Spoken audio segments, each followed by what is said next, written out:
At Chicago Stadium, the Central Division leading Bulls get set for a showdown with the top team in the Atlantic Division, the New York Knicks. But the Bulls will have to go without their leader. Michael Jordan cannot play tonight. Good evening, everybody. Ernie Johnson in Atlanta. Michael Jordan won't play because the NBA has suspended him for one game and fined him $10,000 as a result of Wednesday night's fight with Reggie Miller of the Pacers. It happened in the first quarter Square Arena. Miller gave Jordan a forearm after scoring the tip-in. Miller heads down court. Jordan goes after him. What followed was some hand-to-hand combat and punches by both players. Miller was ejected, and so was Indiana head coach Bob Hill. He went ballistic when he learned no foul had been called on Michael Jordan. The league stepped in today, labeling Jordan clearly the aggressor, suspending him for tonight's game, fining him $10,000, while Miller was fined $6,000. So the marquee game of the night in the NBA is missing the NBA's marquee name. Let's go to Chicago and check in with Gary Bender and Doug Collins, guys. Ernie, thank you. The Bulls coming off their longest road trip in 18 years, 9 games, winning their last 5 in a row. And the fans come here tonight, they feel cheated that Michael Jordan is not in the lineup. Doug, interestingly enough, the Bulls have not won a game in the last 7 years without Michael in the lineup. Well, they're 0-4, Gary. All 4 of those games have been on the road. So tonight they're going to need all they can get from this stadium crowd, replacing Michael's points and defense and emotional effort he brings. I think the fans understand the suspension. They're angry because they wanted to see Michael in this big game against New York. Could be a prelude to the Eastern Conference Finals. Well, you mentioned the Eastern Conference. The Knicks have won 6 in a row, and at stake now is that #1 rung in the East. Well, if New York wins tonight, they vault ahead of Chicago. Very, very important. We've talked about the Eastern Conference this year. Really, there's Chicago, New York, and Cleveland, with New Jersey just a little bit below. If you finish first, you'd only either have to play New York or Cleveland, not both of them. Well, the Knicks are known for that suffocating defense. They lead the NBA, allowing 94 points a game. But, Doug, their offense is now starting to come on. Well, they're starting to mature. I really like Greg Anthony. He's playing a much better point guard position, not turning the basketball over. John Stark's shot selection much better. When you look at the statistics over the last 15 games, you will understand the numbers. You see, the first 31 games, Knicks averaged only 97 points, plus 4.5 differential. And the last 15 games, their point differential is plus 8.2. Their offense is up to 107 points a game without compromising their defense. Well, we talked to Pat Riley before the game. We said, MJ is not in the lineup. He said, how are you handling this? He says, we're not addressing this. We think it's a major distraction. It is a major distraction because your first reaction as a coach is, this is a game you have to win. If you lose this game, that you can't beat Chicago in the stadium without Michael Jordan. Pat Riley wants to do one thing, get a win and get out of town. Okay, this is the 3rd meeting of the year. They've split the first 2. Each team able to win at home. After we take a break, we'll go back to Atlanta and join Ernie Johnson.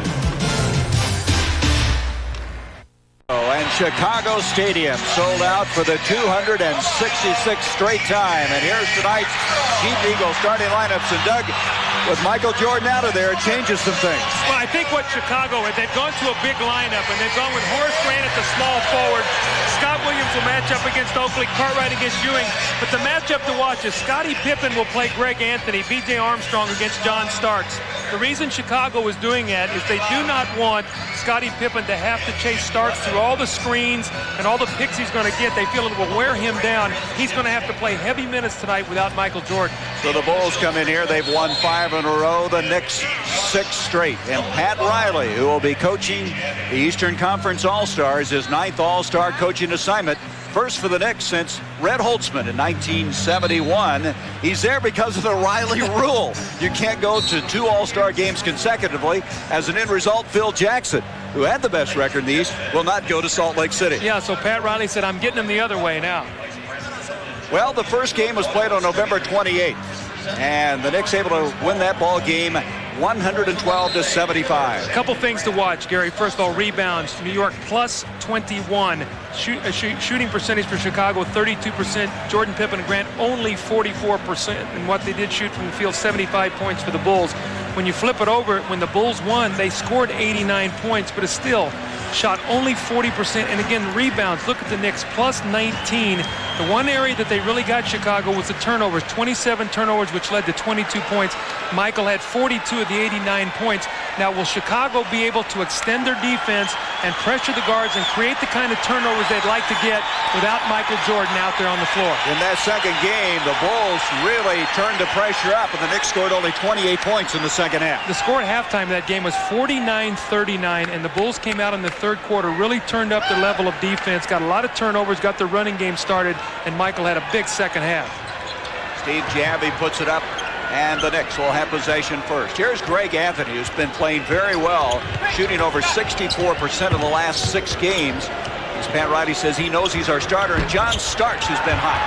Doesn't get that one, it'll be the Bulls basketball. Well, I think you could see how soft Scottie Pippen was playing against Greg Anthony. He's not going to pressure him. He's going to back way off of him, entice him into taking the outside jump shot. B.J. Armstrong has been shooting very well outside. He comes in 7th in the NBA from three-point land. Anthony extending the defense as it goes in now to Bill Cartwright. His minutes are down this year. Doesn't get the shot up there, and Ewing with the rebound. First play of the game, Chicago always goes to Bill Cartwright. Starks takes it inside, and he is fouled as he ducks in. This is the first of 2 tonight on TNT. Game number 2, Philadelphia, Denver, as Doug Moe makes his return to the Mile High City. Gary, I'm sorry, this is going to be a real difficult matchup for B.J. Armstrong against John Starks. He's explosive. He'll shoot the ball. As you can see, he drives it to the basket. He is fearless. So B.J. not only is going to have to have a good offensive ball game tonight, but defensively, he's going to have to do a very good job while he's matched up against John Starks, who you can see in the last few ball games, the last 16 games, what he's done, 22 points a game, and look at his field goal percentage. He was not focused, according to Pat Riley. He is now. That foul a moment ago went on Scott Williams. I think we have some moisture on the floor, and Ed Rush wants him now to stop play, come out and run the mop over it. He's looking up like he thinks maybe it's raining through the roof here. Well, when we talked to Pat Riley before the game, Gary, I asked him about his game plan tonight. He said, we're not going to really change anything. The one thing we really want to do is focus in with Pippen and Grant and Armstrong and try to keep those 3 players to 60 points or less tonight. If we can do that, we feel like we have a great chance to win this game. I was interested. We talked to Riley and also the coaches that came in, Tex Winter. I visited with him for a while. If tempo was important to this game tonight, due to the fact that the Bulls are shorthanded. Well, I would have to think that New York would not care if the Bulls got out and run because they've got the depth. They feel like they can score now. I think earlier in the year, if you had Michael on the floor right now, they would not want to get into a 110 or 115-point game. I think they feel much better about their offense now that they can score. Scored 125 points last night against Houston and 120 points the game before in overtime against Philadelphia. Yeah, 125 is a season high, and they're still looking up at the scoreboard as though that's where the moisture is coming from.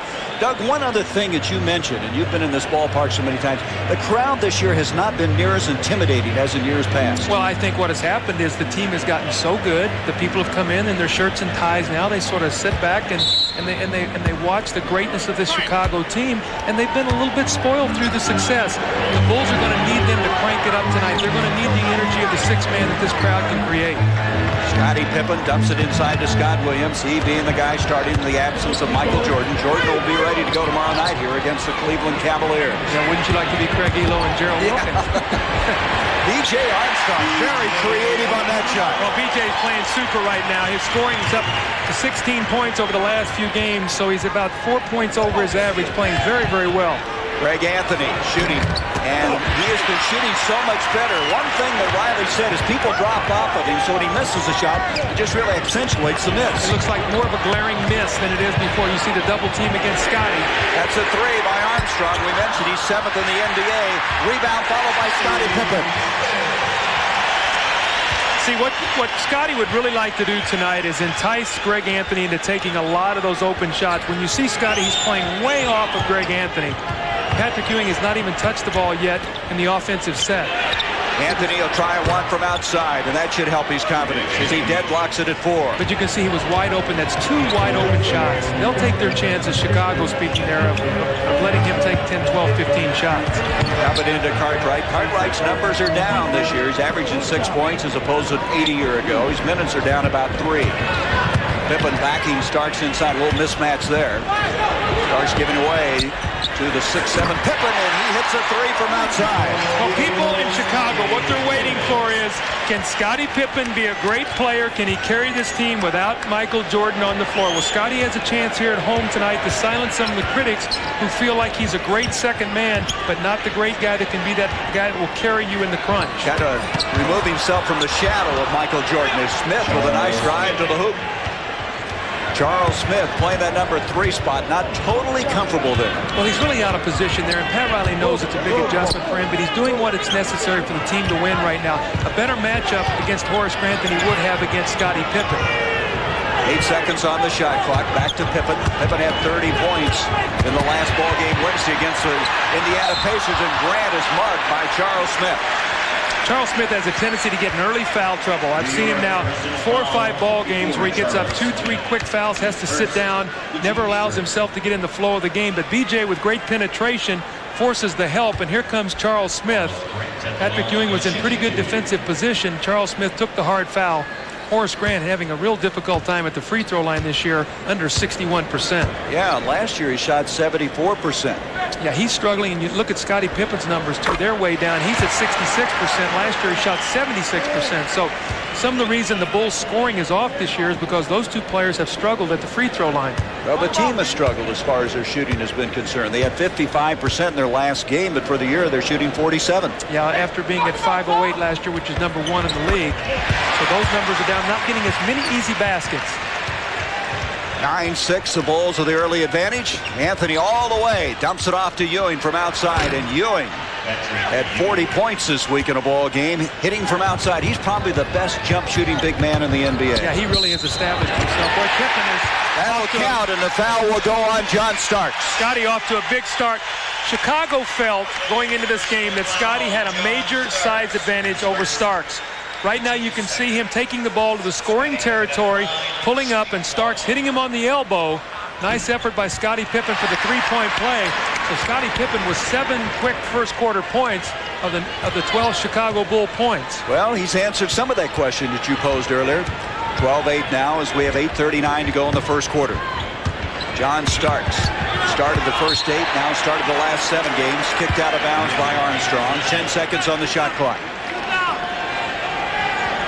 Nobody really likes to play the Knicks. That suffocating defense. They're so physical. What was it Phil Jackson says? They want to quarter us sometimes, decapitate us. Well, they're going to come in with Anthony Mason, who's no little guy. You see Horace Grant with the reach-in, but they come in with Anthony Mason. They come in with Herb Williams. They come in with Rolando Blackman, Tony Campbell. I think they have the deepest bench in the NBA. You've got to give Dave Checketts a lot of credit. He's built a tremendous team here.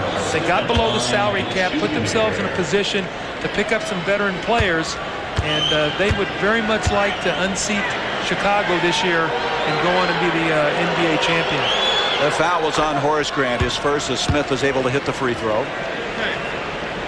Look at this, 13 straight regular season games. You know, winning in Madison Square Garden in an 11-game regular season thing overall. So they're trying to set a lot of new standards this year against the Chicago Bulls. Well, they came in here last year in the playoffs in Game 1 and stole one.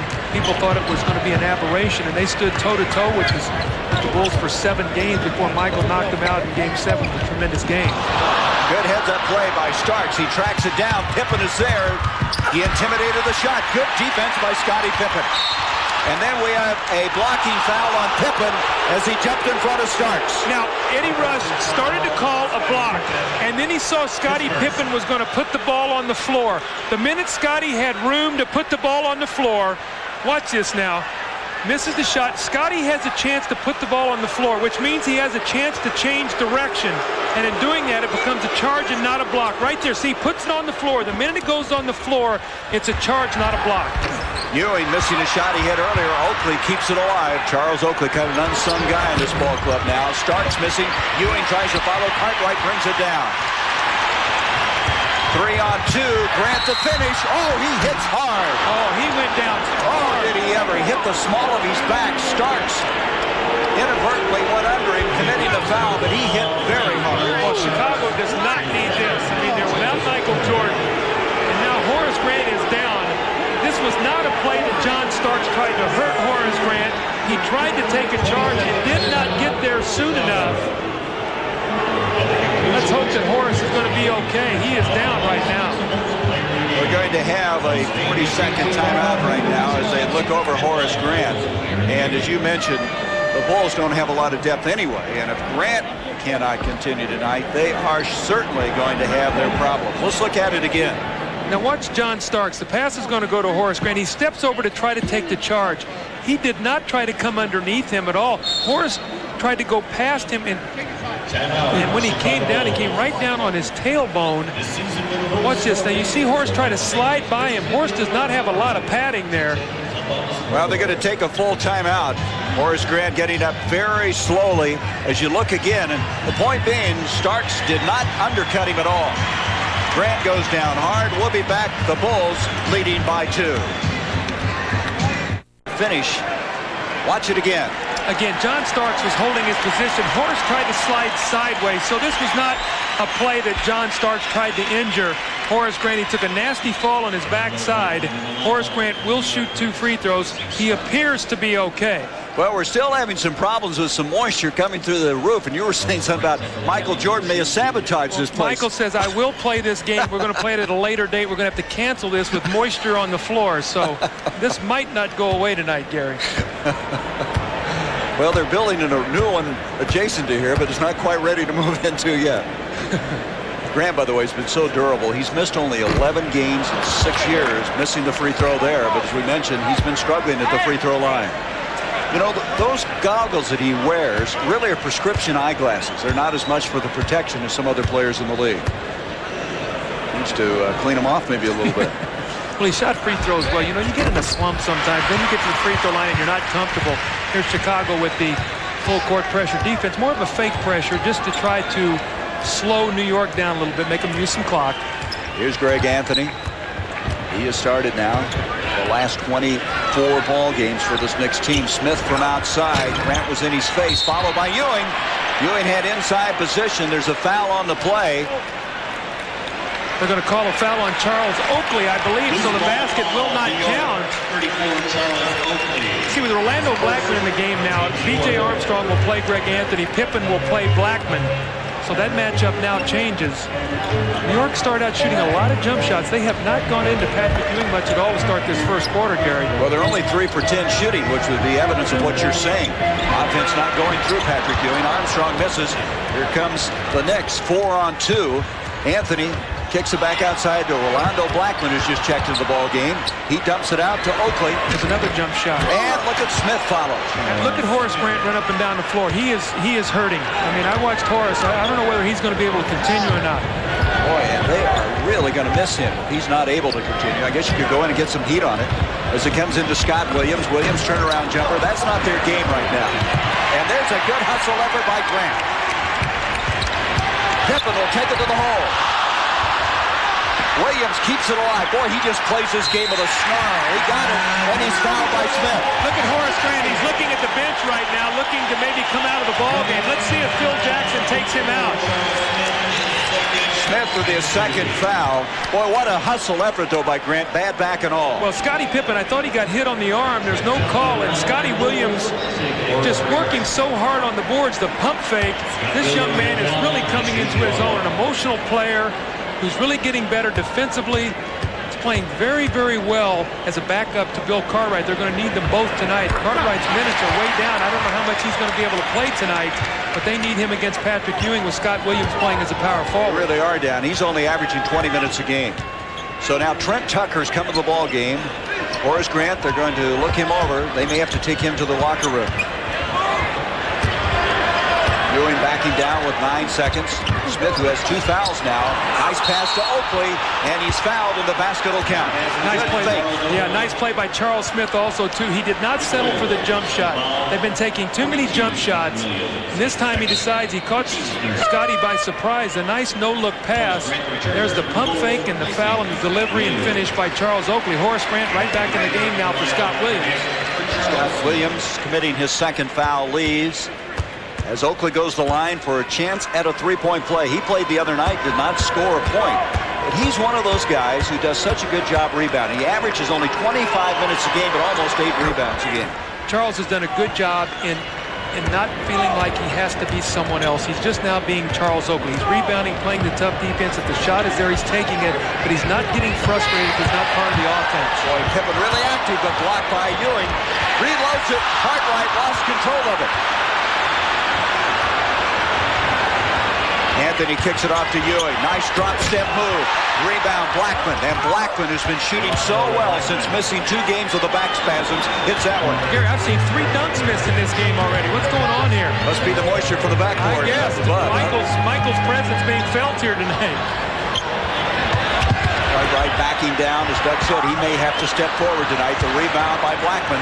See, I don't think Bill is in shape to play the kind of minutes he's going to need to play against Patrick Ewing. They're really trying to milk him through, get him ready for the playoffs. Anthony takes it inside.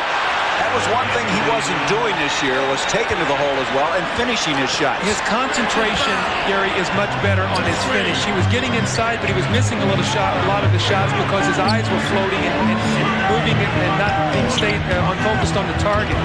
Armstrong ducks inside, and we have a foul as he took it into the paint. It's going to be on Oakley. Charles Oakley committing the foul. Check that. They say Ewing committed the foul. They are in the penalty now. That's the 15th foul. And they again are out on the floor looking at the moisture at the other end. So there's still some concerns about that. You ever had that happen here before? No, I have not. And, and many times when you see it is in the spring, when it starts to get warmer, you still have the ice underneath the floor, and you start getting condensation in the building. You start getting some moisture on the floor because the building is so warm. But that should not be a problem. It's a very cold day here in Chicago. B.J. Armstrong hits the first. Here's a guy that was really not happy because he wasn't a starter. But now that John Paxson is still trying to recover from the knee surgery, he started 40 to 48 ball games and has stepped forward and played very well for this team. Well, I think also, too, now the starters believe in B.J. They had so much confidence in John Paxson. They were so comfortable with him on the floor. B.J. has now earned their respect, and they're very happy with him now as a starter. John Paxson at the game tonight. They hope to have him back next month. And then Rodney McCray maybe after the All-Star break. 4:56 left in the first quarter. Ewing with Cartwright in his face. Buries it anyway. I tell you, since the last week in January, Ewing has taken his game up another stride, another level. Gary, one thing that I feel with Patrick is, he was having some problems with the knee, and he said he was jumping off one leg on his shot, which really forced him to shoot a low percentage. He said his knee feels better, his balance is better, he's shooting much better. So, great pass. And Grant has it blocked by Ewing. That's his second block of the game. What a heads-up play by Ewing, getting back in time. 21-18, the Knicks with the lead. Well, Patrick wants to take Cartwright one-on-one. There's a charge. No call. No call at all, and Grant comes up with it. B.J. looking for some help, gets it out to Trent Tucker. Tucker, of course, with a long-range shooting ability. Pippen takes Mason, and Anthony Mason got a piece of it. When he gets a piece of him, you feel him.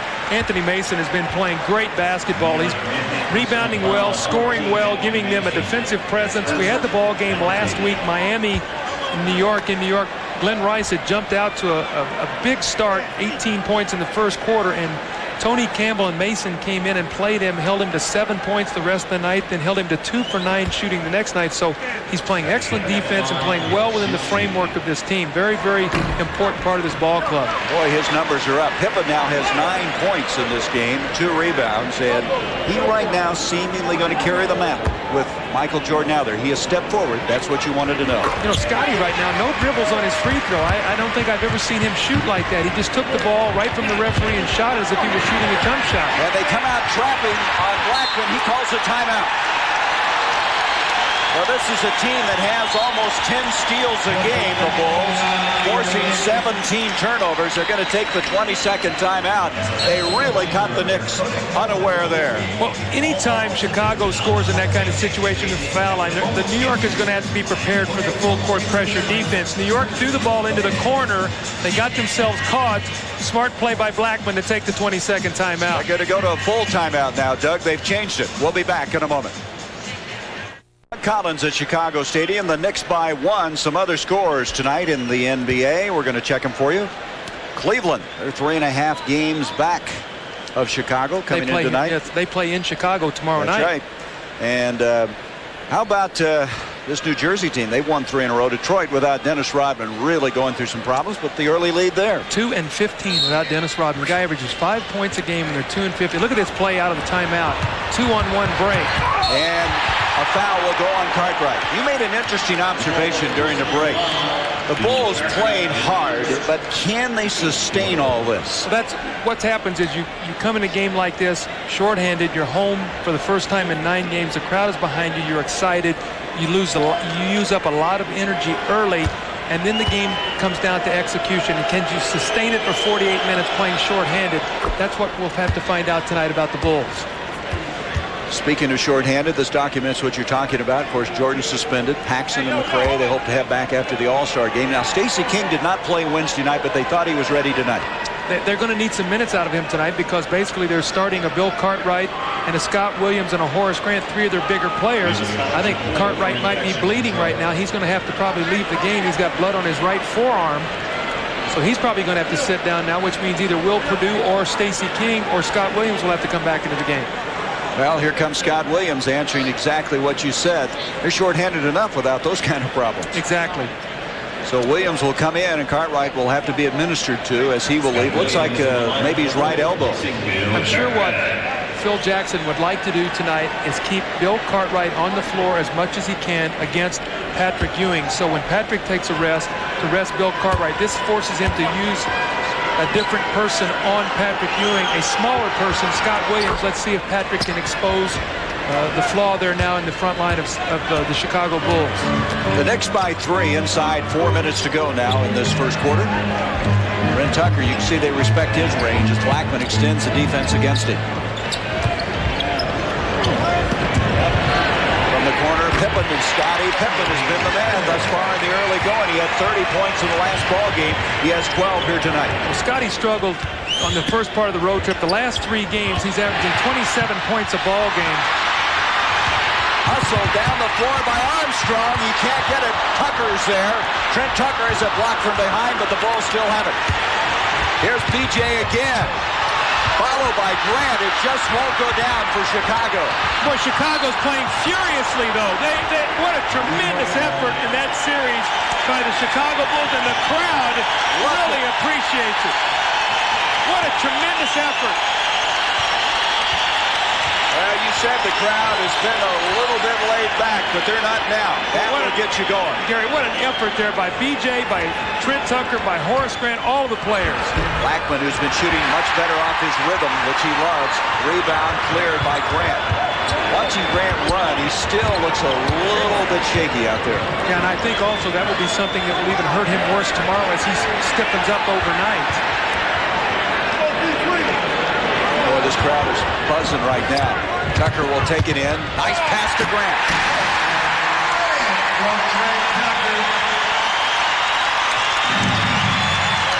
The Bulls, after trailing by 3 a moment ago, have taken a 1-point lead. Blackman's been shooting 58% since he had those back spasms. He's been taking the ball a little more to the hole, which they want him to do, instead of just jump shooting outside. Out it comes, Oakley wide open. They'll give him that one. BJ kicks it outside to Tucker. Boy, the crowd was ready to explode at that one gone. Armstrong back out to Pippen. Scottie Pippen off the glass. He loves to use the glass from that angle. And Ewing with the rebound. You got to really like what Chicago's doing right now. Their ball movement is good. They're active. They're getting very good shots at the basket against a very good New York defense. So a lot of that's effort, Doug. Yes, it is. Ewing from outside. Again, he likes to shoot from outside facing the basket. He gets the shooter's bounce. 1-point lead for New York. He has 8 points in the ball game. Chicago with 5 straight home games, 4 before the All-Star break. They have a very favorable schedule the last half of the season. Pippen kicks over in the corner to Grant. See the range of Horace Grant. Scottie Pippen doing a nice job getting in the lane, pulling the defense, and Horace Grant has an excellent jump shot up to about 20 feet. He only averages about 11 shots a game. He's had 30 points though one time, that against Indiana. Ewing backing in. It's going to be a blocking foul on Scott Williams. That's his 3rd.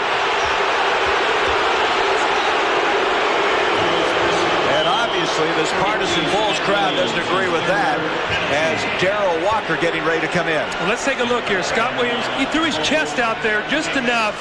I think that was a good call. Had Scott not made the motion to throw his chest out there, he was in pretty good position, but he really forced the contact against Patrick Ewing. New York going to the bench now. Tony Campbell in the ball game, Doc Rivers. So you have Rivers and Blackman now in the backcourt. Mason, Campbell, and Ewing on the front line. Chicago now back with Cartwright, Pippen, and Grant. We have Darrell Walker and Trent Tucker in the backcourt. So right now the situation is with BJ sitting down, really the only offensive threat on the floor is Scottie Pippen and maybe Horace Grant. Darrell Walker, of course, started the season with the Detroit Pistons. He signed his second 10-day contract on Sunday.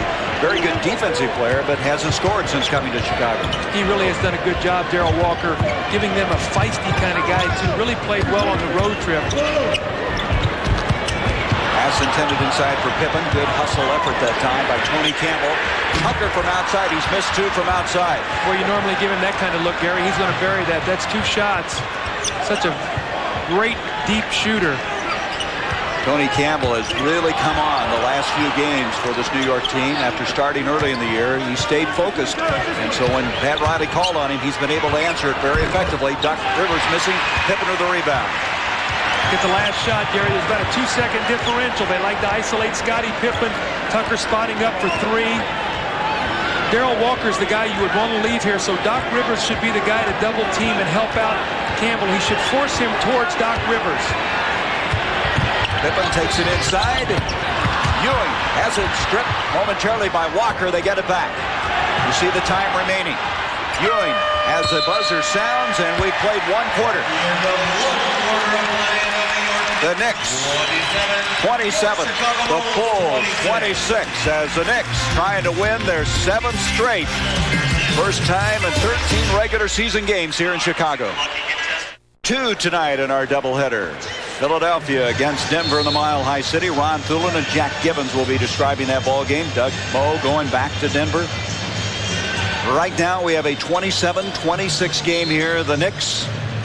It was our in-between break action. This is really our producer and director going at it. They've really been at arms with each other, so we decided to just let them go at it. Glenn and Lonnie Dale, and I think that's Lonnie Dale with the victory. It's hard to tell. They both eat so much, you can't tell which one's what, right? Well, Ewing in the first quarter had 10 points, 5 rebounds, and 2 blocks. Pippen with 12 points, 3 rebounds, and an assist. So one of the things, though, you look at Chicago, 8 offensive rebounds for a total of 14. So they out-rebound New York 14-12, which makes up for their 8 for 25 shooting. Pippen takes Campbell inside. Nice spin move. Gets it out to Trent Tucker. Tucker's missed 2 shots from three-point land. If he could get going, it really could help the Bulls. As Pippen instead from outside. Boy, Scottie has so much confidence in that outside jump shot right now. Normally he likes to run away from that and try to get inside. He's pulling up and confidently pulling the trigger on a 22-foot jumper. 14 points for Scottie, who came in here averaging 19 for the season. Backing down is Mason. And when he backs down, somebody's got to move, and that time it was Grant. You better hold your ground. Horace looked like he tried to flop there and take a little bit of a charge. Anthony Mason just bowled himself right to the basket. So Chicago went to a lot of screen roll with Horace Grant and Scottie Pippen. Pippen having to work awfully hard, though, Doug, to get any shots at all. He's fouled by Campbell. Tony Campbell up in his face, got a piece of it. That'll be his first. Well, I'm sure that Pat Riley knows that Scottie Pippen's going to have to take a lot of shots in tonight's game. What he doesn't want to do is allow the other players to get involved and get their points off the offensive boards. Try to wear Scottie Pippen down. You're playing with the Starks. You're playing with the Campbell. You're playing with the Mason. You're playing with the Blackman. Keep running people at him, and now you start maybe missing some free throws. Yeah, you're running waves at him. And, you know, if you look at Scottie, his numbers are down, and there's been a lot of talk. He feels the fatigue because of the Olympics. Both he and Jordan have talked about that. He really upped his play in the last few games of the road trip, Gary. He was not as effective anywhere near what he was the year before until the last 4 or 5 games. He has really played sensationally the last 5 games on the road trip. Well, he and Jordan combined for 70 points in that win Wednesday. That pass intended for Campbell, too high, and the Bulls will have it. Both teams now with 2 turnovers. So So it's Cartwright, Walker, Pippen, along with Tucker and Horace Grant the lineup right now. Scott Williams on the bench with 3 fouls. Here we go, Pippen and Grant again. Screen roll. You're going to see a heavy dose of this tonight. Two of the best offensive players that they have. Ewing with another rebound. Here's Doc Rivers. Mason from the corner. Rebound, Cartwright. See, I think that's too quick of a shot for New York. I think they're allowing Chicago off the hook and not making them work enough defensively. Mason so strong, keeping Grant from backing down. Cartwright tried to go inside, and he is fouled. Doc Rivers slicing over, got a piece of it. You know, Doc Rivers is saying, normally I knock the ball loose, but Bill Cartwright is so awkward where I think the ball is and where it is actually is in 2 different places. So Bill's going to go to the free throw line. Looks like he might be shaken up a little bit. Remember now, he's coming off knee surgery also. Well, also, Doc Rivers had that partially dislocated shoulder. He had started, and then after going on the injured list, has not started since then. But Matt Riley said the savvy that he has, his leadership, really important to the ball club. Where you need Doc Rivers is in the playoffs in the 4th quarter. That's when he will earn his money. Greg Anthony is the young guy. He's got the fresh legs. He's the guy that can carry you through the regular season. But at Doc Rivers, you want his playoff experience to come to the front when you need him against the Chicagos, the Clevelands, the New Jerseys, whoever you might have to face in the NBA to try to get to the NBA championship. He plays such good defense for you, too. All-time leading steal guy for the Atlanta Hawks before coming over after a trade with the Clippers. Here's the pressure defense. New York wants to attack this and try to get an easy score. They don't want to reset. Mason handling it outside, and he's going to have an offensive foul, pushing off Darrell Walker. That's his second. Mason really getting a little careless out there, handling the ball. And I'll tell you, Walker, he is tough defensively, those long arms. Well, see, when you think about this now, put Darrell Walker on the floor with Scottie Pippen and Horace Grant defensively, and you've got a tough ball club out there that can chase it and cover a lot of territory. Pippen again working hard to get open, using the glass. Ewing gives it up to Rivers. 3-on-2. Ewing will try to follow and finish, and does. Great play, though. Patrick Ewing pulled up, Gary. It looked like Pippen was going to try to take the charge. Ewing pulled up and avoided the charge, made a very difficult shot. 12 points now for Patrick Ewing, who will be going to his 7th All-Star game in Salt Lake City next weekend. Brent Tucker trying to take Blackman inside. 8 seconds on the shot clock. Here's Walker with 5 on the shot clock. Rebound Ewing. Well, that's not what Darrell Walker is. He's not a scorer. That was a very difficult shot. The shot clock winding down, though, but must take it. 8 rebounds now for Ewing. See, I think you got to go into Ewing against Cartwright. You got to make him work. Find out where the double teams are coming from. Free up some open shooters. See, here comes a double team. Somebody's going to get an open shot if they move the basketball. Nice strip by Walker. You can see why he's so good defensively. Tucker waits for help and Pippen. See, that's Darrell Walker's game. Create some steals, get the ball out in the open court, let the offensive players go to work. 18 points for Scottie Pippen. Cartwright jumping out. Campbell with the spin move. Ewing almost picking up the foul, and Grant with inside position, and there is a foul.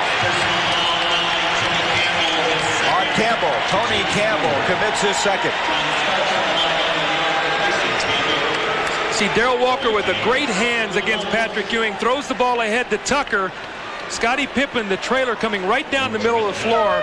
You see Trent Tucker keeps his eyes up, and Scottie Pippen with a great finish. Scottie Pippen 17 points here. We still have 8 minutes and 28 seconds remaining in the second period. Stacey King now will come into the ball game. As you can see the numbers, Pippen shooting 50%, and he's had a variety of shots, inside, outside, working off the pick and roll, the screens, and doing a very effective job of mixing it up. Well, you see Blackman is now on him, so he's had Blackman, he's had Campbell, he's had Starks, he's had Mason. He's seen 4 different faces already here in the first 16 minutes of this game. B.J. Armstrong re-enters the game. Grant tries to take it inside. That'll be an offensive foul. Well, a lot of bodies on the floor. Oh, I guess so. But you know, when you play the Knicks, it happens. I guess. Yeah, it seems like people are on the floor all the time when you play the Knicks. It's that suffocating defense, and still on the floor is Blackman. I wonder if that could be his back problem again. I think he hurt a knee. It looks like his right knee. You know what happened, I think? I think he was standing. Now, I'm just guessing. I think he was standing up, and when Oakley took the charge, I think that he landed in Orlando Blackman's leg. That's usually how you get an injury. Let's see if that's what happens now. He goes up. There's Oakley, and there's Blackman. See him standing up, and Oakley falls into his leg. That's where he got hurt. Let's hope it's nothing serious. Watch his right leg now. Watch Oakley. Ooh, fall right into his right leg. Oh. Wow, that's those kind of injuries you see in football a lot. So Blackman is down. We're going to take a break. The Bulls by 2, 33-31. Blackman is still down. Doug, we're going to take a look at it again and let you designate what happened here with the telestrator. All right, here's Orlando Blackman right here. He's face guarding Scottie Pippen. Grant is going to start to drive, and Oakley's going to step in and take the charge. And if we stop it right there, Oakley's going to fall into the right knee, and when he does, watch what happens to his right leg. His foot is down on the ground, and his right knee goes in. Let's hope it's nothing serious. Dr. John Heffern, who's the outstanding doctor of the Chicago Bulls, has looked at Orlando Blackman. He's being helped off the floor, and let's hope it's nothing serious.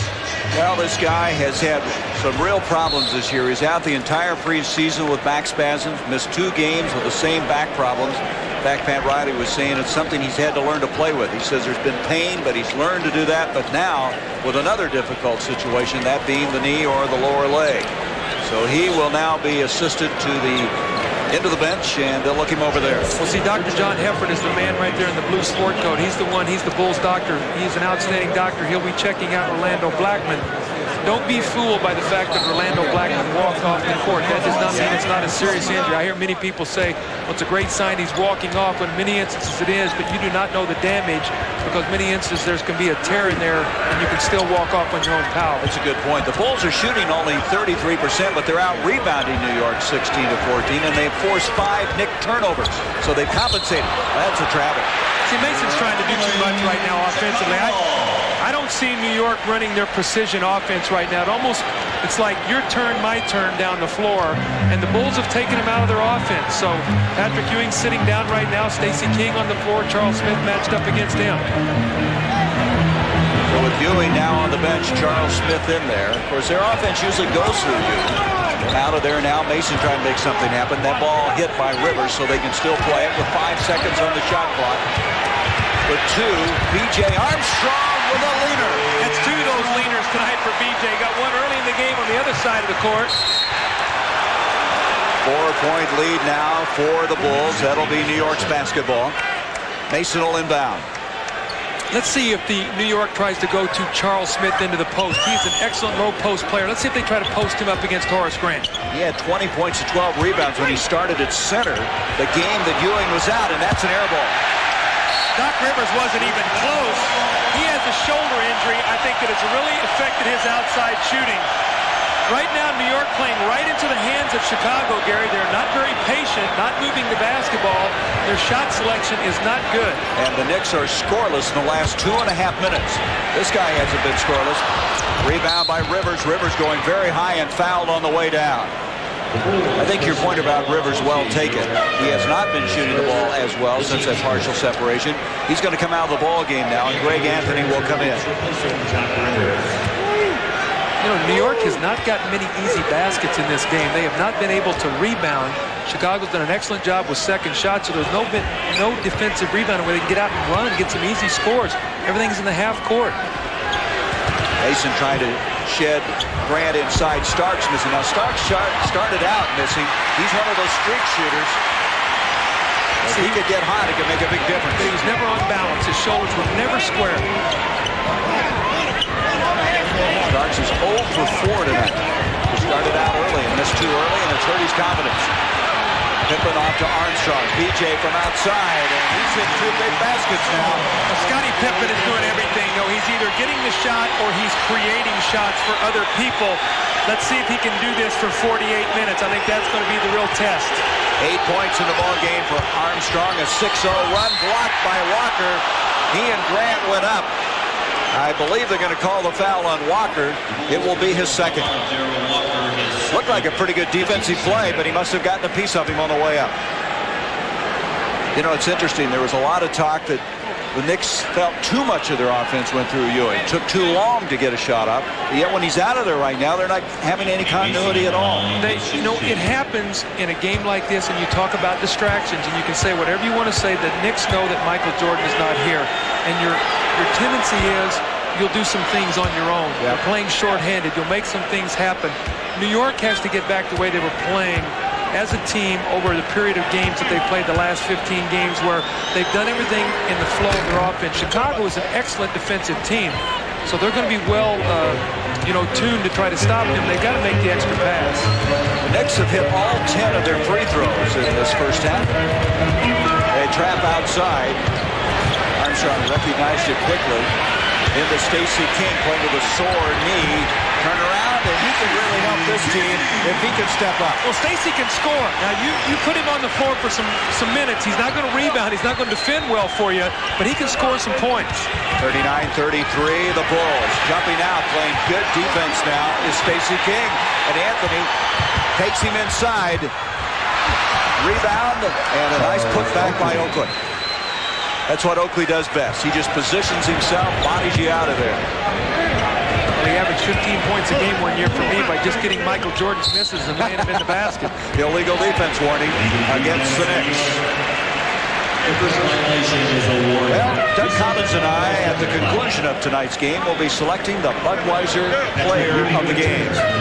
As Patrick Ewing comes in, who comes in right behind him, Gary? Bill Cartwright. So you can see right now that Phil Jackson does not want anybody on the floor playing Patrick Ewing other than Bill Cartwright. Cartwright, Oakley, of course, exchanged teams in a trade. Errol Walker started his career with the New York Knicks, playing his first 3 years with them. So we've got some little interesting side plays into this game. Armstrong dumps it off to Pippen. Blocked beautifully by Smith. Walker retrieves. Stacey King. That'll be a walk.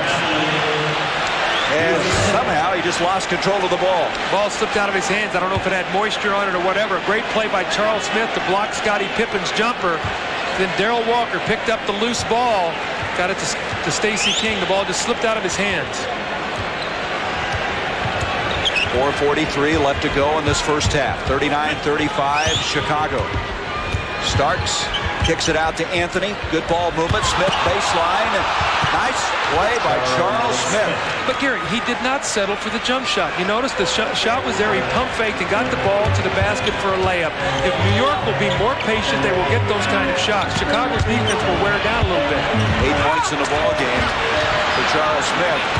One and done are the Bulls on this time down the floor. Starks still trying to look for that shot. He's 0 for 5 and over the backboard.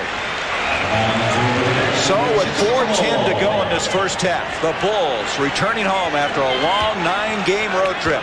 Lead at 39-37 and playing without their main man, Michael Jordan.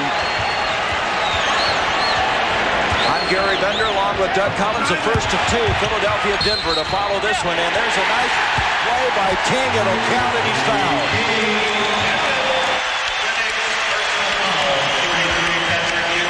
Ewing committing his second foul. Stacey King taking the ball to the basket, gets the bump and the kind roll. This is 2 nice rolls that Stacey has gotten in the ball game. Opportunity for the 3-point play. Stacey with 4 points off the bench.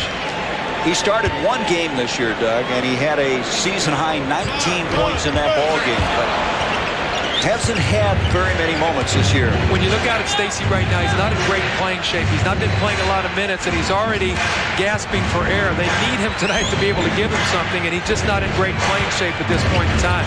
Starks outside to Smith. He looked like he's going to pass the shot up. Usually when you pass it up like that, you never hit it.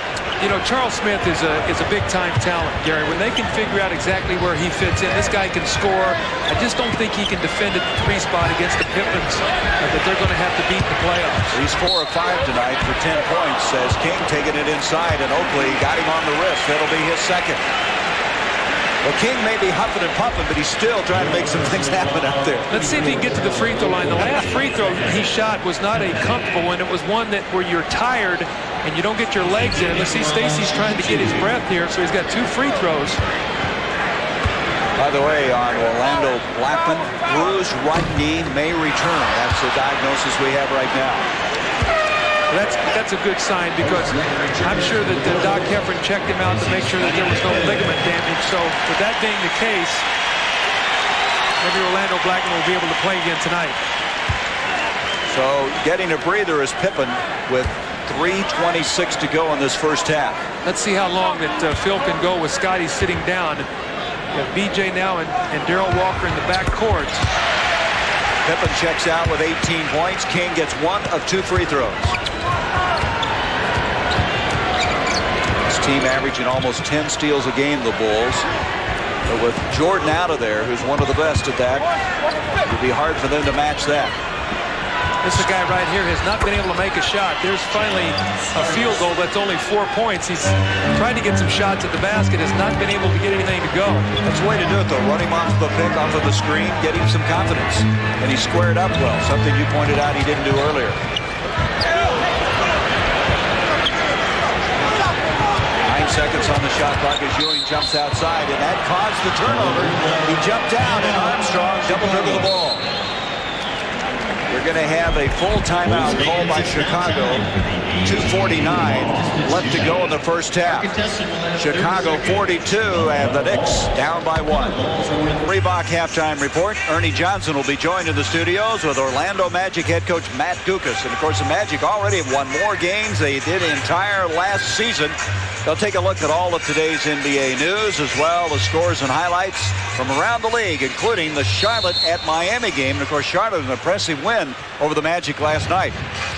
And here is Orlando Blackman, bruised right knee. As we said earlier, they speculate he may return. 1-point lead for the Bulls. Ewing takes it inside, and Cartwright has committed the foul. That'll be the second on this veteran. Cartwright is 35 years old. And probably plays Patrick Ewing as well as any center in the NBA. He played against him in practice. They were on the same team together. He knows Patrick's moves. He knows where he wants to get him on the block, where he's out of his range a little bit. So Patrick knows when he plays against Bill, if he's going to play a good game, he has to work and he has to be smart and he has to get good position, because Bill is not going to give him anything easy. Patrick, 12 points, 9 rebounds, and 3 blocks thus far. Gets the second one. It's all even at 42. Gary, the Pippen B.J. Grant update is 33 points thus far. Remember, we talked about Pat Riley wanted to keep them below 60, so let's keep our eye on that barometer of the evening. Armstrong will take Anthony, puts it up high, and the foul against the Knicks. Well, he changed that shot beautifully that time, and the foul is going to go on Anthony. It'll be his first. See, Gary, what happened that time, coming out of a timeout, Chicago put a little wrinkle in their offense. Normally, B.J. catches the ball at the top and he swings the ball. That time, they cleared aside. Anthony was not aware of it. No one talked to him, so B.J. got the quick first step and turned the corner. That's why it's so important for the defense to be able to talk to you and let you know what's behind you, where you have help and where you don't.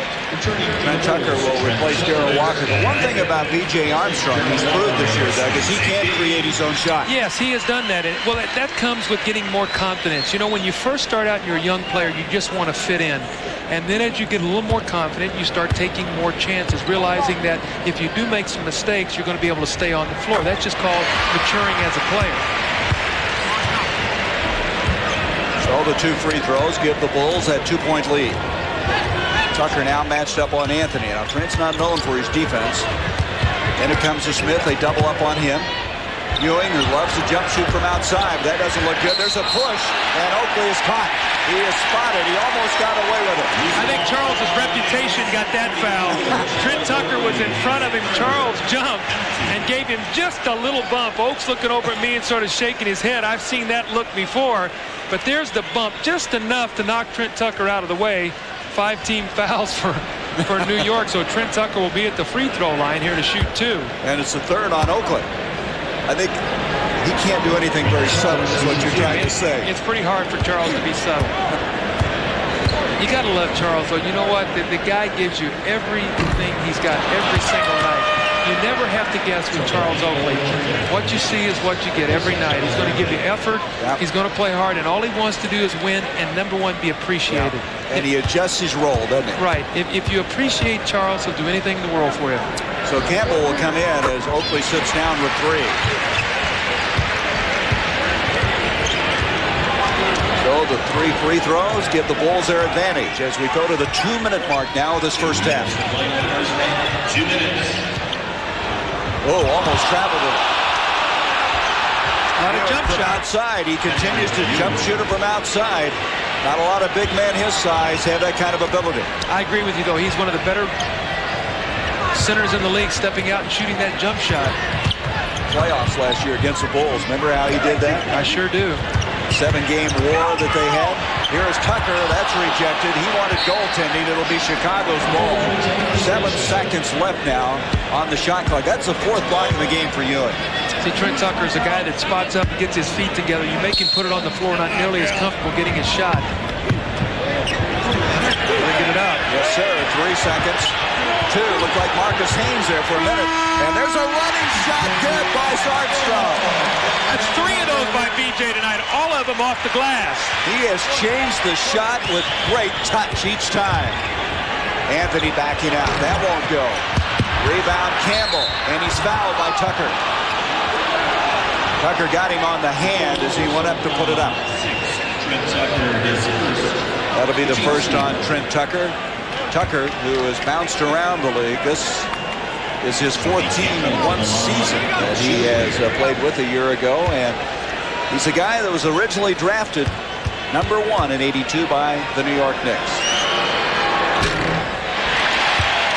Campbell coming in here, shooting 75% from the line.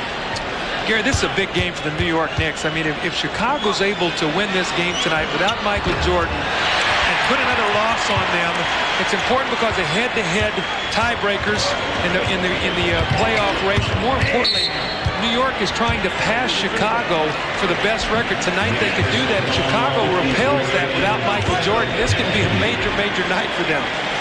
Anthony committing the foul, his second. 1:01 left to go now in this first half as they have to break up this little huddle now. At the line will be Horace Grant. Pat Riley. They put the Riley rule in because he was going to the All-Star game so many years, and isn't it ironic that the rule puts him in his 9th All-Star game in Salt Lake, as Phil Jackson would have gone otherwise after being here a year ago.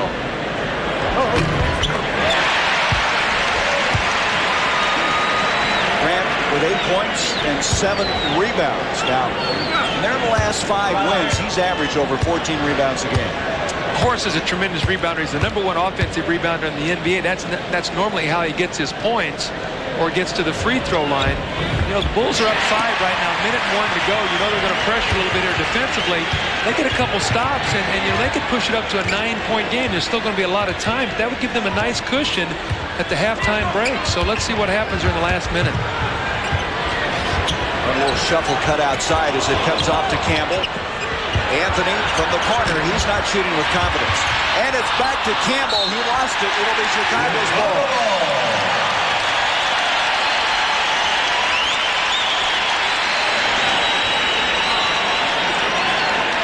39.6 seconds. First half. See if Chicago tries to get a 2-for-1 here. They've got about, you know, if they can run a quick shot up here, it doesn't look like they're going to try it. They're going to work it down for 1. Oh, yes, they are. They're going to go 2-for-1. That's a really good way to do it. Well, Tony Campbell wasn't paying attention. He just let Scottie Pippen come down and take the shot. You got to be aware of the clock. I mean, you look up there and you say, they might go 2-for-1 on us. That's the biggest lead of the game now for the Bulls. 51-44. Pippen with 19.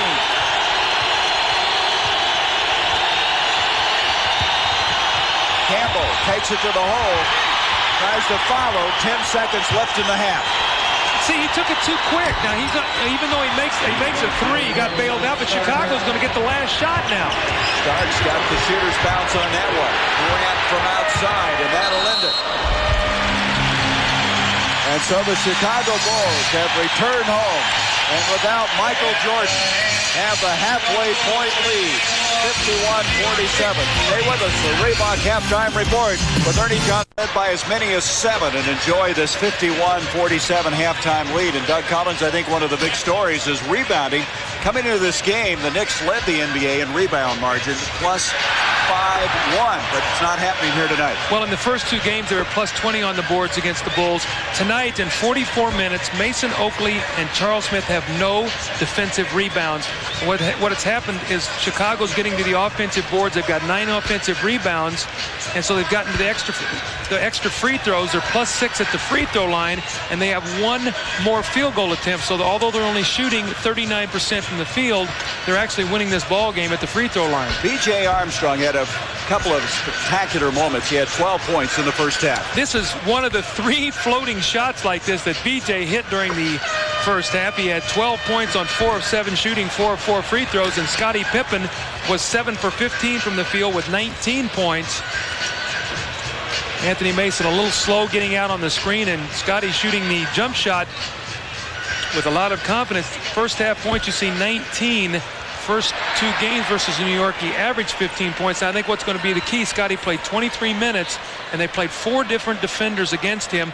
Will they be able to wear him down as the game goes on? So far, he has stepped forward in the absence of Michael Jordan, but Patrick Ewing, with great effort here, starts the play and finishes it. Well, Patrick had a nice first half, 15 points and 9 rebounds, but not really enough of this. He has the advantage. Beautiful shot here over Scottie Pippen to avoid the offensive foul. But the guard shot 5 for 18 from New York, so no defensive rebounds by the big fellas inside. 5 for 18 from the guards. New York is very fortunate they're down only 4. John Starks hit a 3 as the halftime clock was winding down. 5 block shots in the first half by the Knicks, 4 of those by Patrick Ewing. And there's the guard situation that Doug was just talking about, 5 of 18. Starks just started out 0 for 4, and it just seemed to take that whole guard shooting core down with him. Gary, you know what I thought happened? I thought that New York got started tonight, and they played into Chicago's hands. They took quick shots. They didn't use patience. They didn't make Chicago work defensively, and Chicago took advantage of the bad shot opportunities. Let's see if they're more patient here in the second half. Scott Williams will start the second half. He picked up 3 fouls early in this ball game. Had to sit down a lot of that first half. Scottie Pippen tried to post up against Starks, the immediate double team to give him some help. Smith was 4 of 5 in that first half, but as you mentioned, not really helping on the boards. And it goes to Ewing. There's the double team, and somebody's going to get a wide open jump shot. And it's Anthony, and they're now 5 of 19, the guards for the New York Knicks. Chicago's defense has been excellent here in the first half and the first possession of the second half.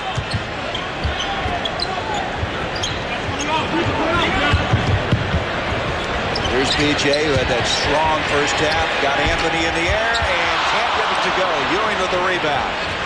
I think New York has got to try to push the tempo here, get some easy scores. Well, the short-handed team, you think they might be able to wear them down a little bit. You keep saying, can the Bulls sustain this physically? Well, you know what? It's not really an up-tempo kind of game. Chicago is coming down and doing what they want to do offensively. You see Pippen's backing down Anthony, taking his time on the shot. Scott Williams, as he tried to go up, Smith grabbed him, and Charles Smith commits a foul. That will be his 3rd foul. He'll inbound on the far side. You know, you wonder, as Michael Jordan watches a game like this, he can't, I understand, even be in the whole area. He can't come to the arena. Exactly right. When you're suspended, you cannot come to the game. And another thing, too, you cannot appeal a suspension. You know, you can appeal the fine. You cannot appeal the suspension. But you wonder what's going through his mind as he watches this and gets ready to play Cleveland tomorrow night. Pippen, second effort. No one is defensive rebounding for New York. And you see Pat Riley taking a timeout. Pippen took a tough shot, missed it, and everybody from New York watched like, who's going to get the rebound here? I mean, they're down 6 right now, and then Pat Riley's going to get the message across. Guys, you know, although we've played a very subpar first half, we better get our act together. Somebody better get on the boards. We're the #1 rebounding team in the NBA. Watch this now. The shot goes up. There's the shot. Now watch what happens here, Gary. I mean, Pippen waltzes in. Cartwright's there. There's nobody from New York even around the basket. And especially as they take this 22nd timeout, a team that's a plus 5.1 for the year in the rebounding department. Look at this. Chicago, 11-8 advantage in the offensive end. You know, Riley Riley is concerned that they have not played that well on the road. They're 10 and 11 as opposed to at home 21 and 4. And look what Chicago is. I think they're 18 and 9. So they've played 2/3 of their season on the road. They only have 14 road games the rest of the way. They have 20 home games, not counting this evening. So their schedule is favorable. New York is going to have to go out on the road more. Yeah, they're 21 of their last 39 are on the road away from Madison Square Garden. Smith now is 5 of 6 for the night shooting. I think they want Anthony to take that shot, not allow him to rotate the ball. Smith, a much better open shooter. He does face the basket very well and has that flexibility playing all 3 of those front line positions. Still trying to adjust to the small forward. Here's Williams from the corner.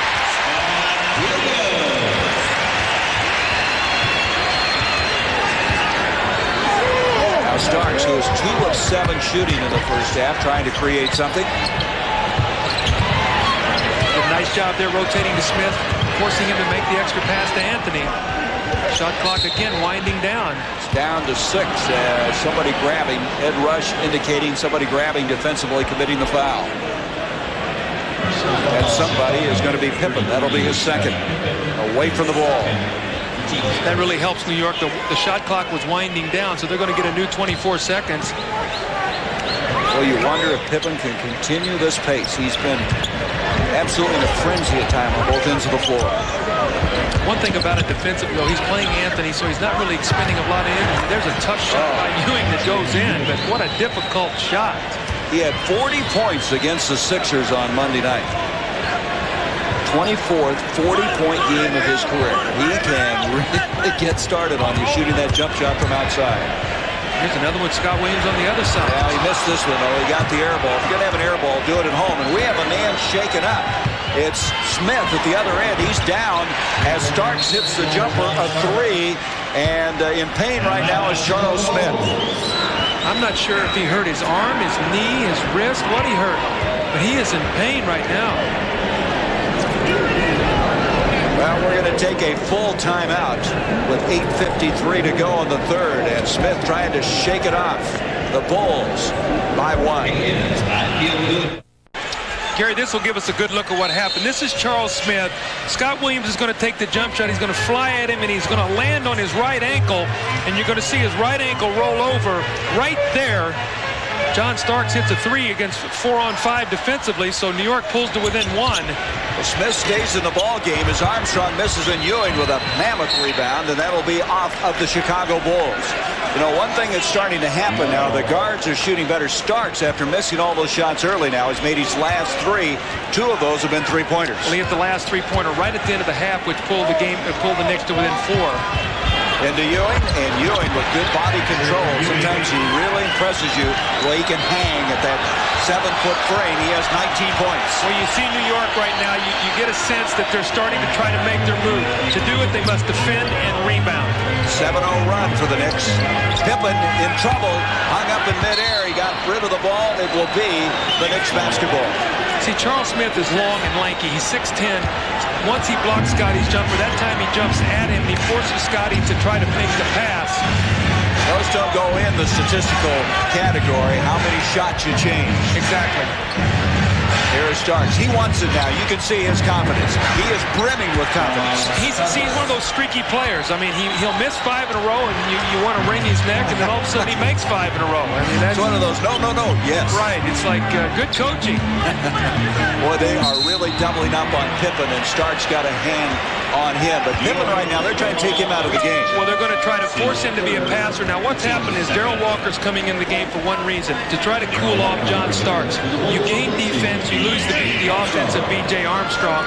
Let's see if Walker can do his job and shut down Starks. Well, they call him the leopard, he being Darrell Walker with his defensive ability. And now we're going to have another change. Trent Tucker will come in for Scott Williams. So Chicago goes small now. Pippen goes back to the forward position. Horace goes over to the power forward. You have Tucker and Walker. Not a good ball handling team on the floor right now for Chicago. Pippen's going to have to be the primary ball handler. Grant backing in on Oakley. Horace Grant had Ewing change his shot. He got it off nicely to Cartwright. Ewing again changed all that by jumping out. And Horace, his athletic ability enabled him to hang in the air long enough to find Cartwright. The The Knicks by 1, and a holding foul away from the ball. Steve Javy spots that. It's on Darrell Walker again. He's in there trying to cool off Starks. That'll be 3 on Darrell Walker, and can't cool him off that way, Doug. Little screen roll for Ewing coming out of the corner. Let's see if he gets the jump shot. Nice return pass inside Ewing. They double up on him, and here is Starks inside. Ewing does a good job of getting that ball inside when he's on a wing area. Well, they run that little corner screen roll. Patrick either hits the jump shot. That time Starks slashing to the lane. Starks now with 14 points. He's made 5 in a row. Pippen can't get it. Rebound Ewing. They're 1 and done. And right now, Chicago a little out of sync. Well, they're defensive rebounding right now. New York, you're not getting Chicago's second shots when they missed the jump shot. Chicago shot 39% in the first half. Now they're not getting the second shot opportunity. One or the other has to happen, and there is a foul away from the ball. Ewing wanted a traveling call. Instead, it's going to be a foul. It'll be on Charles Smith, and that's 4 on him. That will hurt because Charles Smith was starting to play very well with the group that's on the floor. Now they're going to have to come in with Anthony Mason, who did not have a good first half. Anthony Mason, no rebounds in 14 minutes on the floor, only 1 field goal, 2 free throws for 4 points. I thought Mason was out of his game, never handling the ball in the open court, doing things he's really not in there to do. I agree with you, and I think that's what New York, the whole team did in the first half. I think they were out of sync. Here is Pippen, out to Grant. Get it into the paint to Cartwright, that little jump hook. Rebound by Starks. Boy, Starks has really taken over right now. He'll pull up and shoot a 3 if you don't get a hand up. Ewing instead from the corner, and they're not getting back set defensively, and New York is shooting off of a rhythm now. Gary, defensive rebounding, that's where it all starts, okay? You stop a team, you make them shoot 39%. There's no way that you can allow them 9 offensive rebounds. Ewing is 8 of 12 from the field with 21 points. See, not a good ball handling team on the floor right now. The only guy that can create his shot for this group is Pippen. 5 seconds on the shot clock. Pippen followed nicely by Horace Grant, which he does so well. There's that offensive rebounding. Last year he was sensational. He had 344 offensive rebounds, the most ever by a Chicago Bull. Inside, batted out. It'll be New York's basketball. 14 seconds on the shot clock. Phil Jackson without Michael Jordan trying to survive here and keep their winning streak going. Ewing puts up 1, and the basket will count, and he is fouled. Boy, Ewing made some tough shots in the third quarter, hasn't he? Here comes Will Perdue into the ball game. The foul will go on Cartwright, his 3rd. Now, Gary, I told you before the game tonight, you don't get to see a lot of the Bulls games. I do because I live here in Chicago. Will Perdue has had very good games against New York. Now, where he hurts them is on the offensive boards because as Ewing goes over to help, he slips in and gets offensive rebounds, and he's hurt them there.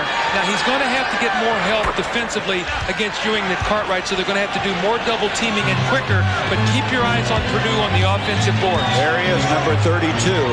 Cartwright going out after committing that 3rd foul. 6-point lead for the Knicks. Perdue comes in, and as he drives, he's called for an offensive foul.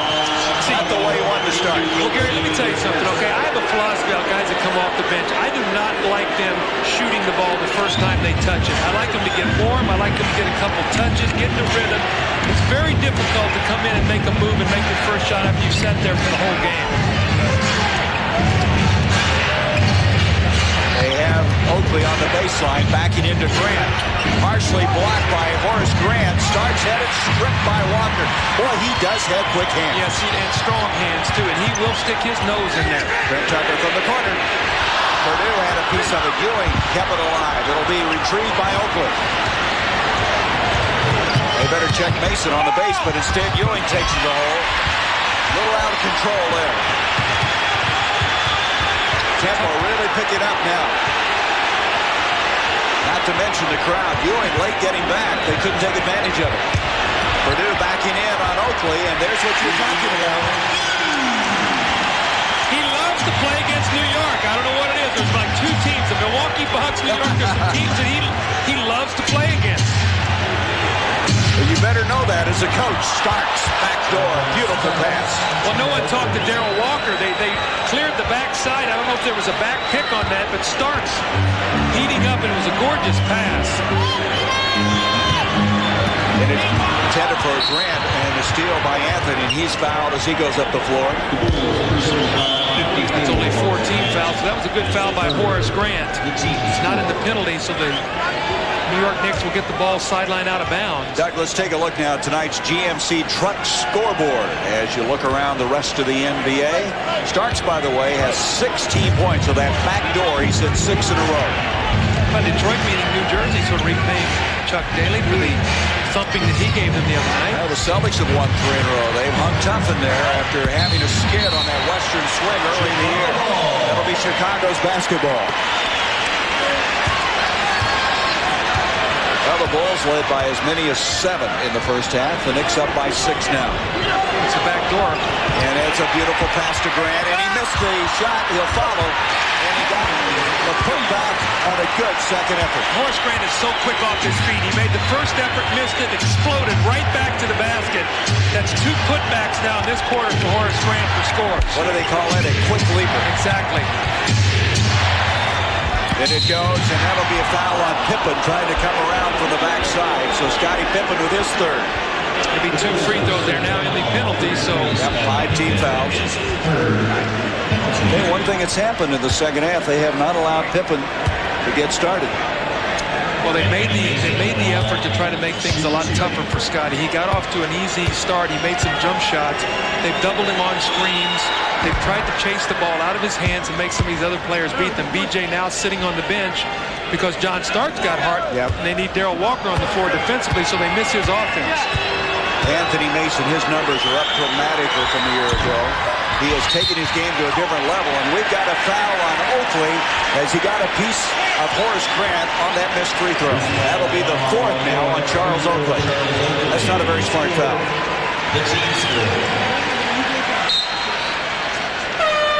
And now we have substitution Campbell coming in for the Knicks. And Oakley will have to sit down with that 4th infraction. This 3rd quarter, New York 9 of 13. And a lot of that is John Starks. See, the Bulls are still shooting poorly, 33% or so, but they're not getting the opportunities on the boards. Ran from outside, Purdue gives him another opportunity. See, offensive rebounds. You know, Patrick Ewing cannot fall asleep. And now it's Mason matched up against Purdue. You cannot fall asleep against Will Purdue. Tucker, he did not hit anything in that first half. Still ice cold. Purdue with another offensive board. Puts it up. Grant follows. Purdue again. Who is this guy? I don't want to tell you I told you so, but You did, though. But he loves to play against New York. They don't respect his ability on the offensive board. Driving over here, that's the first thing you said to me in the car. Watch Purdue. He'll play well tonight against the Knicks. Now here's where he needs help, right here. When the ball goes inside, although Campbell doesn't throw it in there. When the ball goes inside to Ewing, that's where he needs help. He cannot play Patrick Ewing like Cartwright can on the block. Campbell gives the Knicks again the 5-point lead. 2:15 to go in the 3rd. Purdue looks back door. Scottie Pippen has Campbell in his face.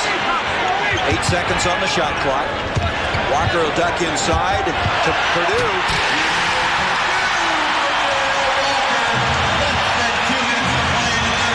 They need to play these guys 82 times a year.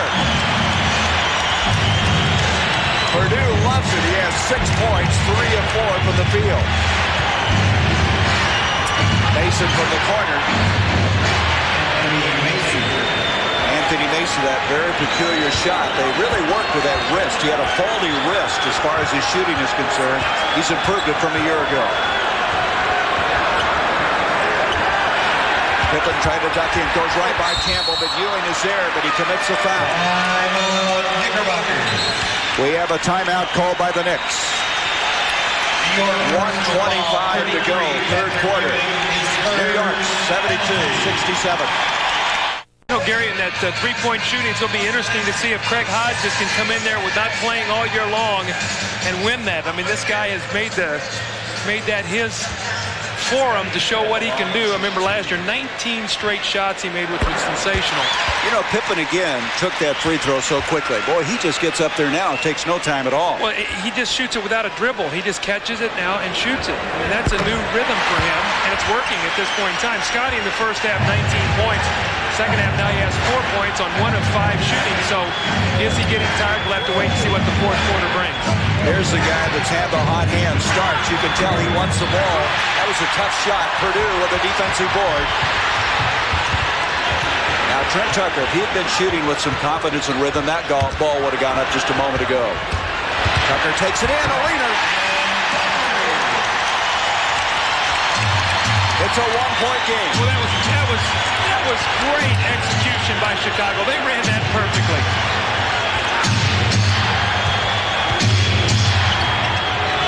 Ten seconds on the shot clock.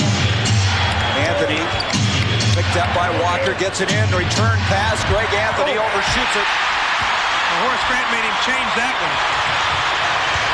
Walker trying to take it in, and as he goes in, he's fouled by Campbell. One thing they're doing a little better job of now, Doug, is taking it to the hole. The Bulls are in the perimeter game there for a while. Yes, they were. They weren't getting to the free throw line. Now starting to make some things happen. Darrell Walker, a hometown boy from Chicago, coming home here playing his first game for the Chicago Bulls in his hometown, and I'm sure he's very excited about tonight. Corliss High School here in Chicago. Used to play against guys like Isaiah Thomas in high school. Of course, went to Arkansas. He's tied it up. When he took that free throw, he hit himself in the forehead on the way up. Let's see if he does that again. I've never seen that one. It's almost like he banged it against his forehead. Let's watch him here.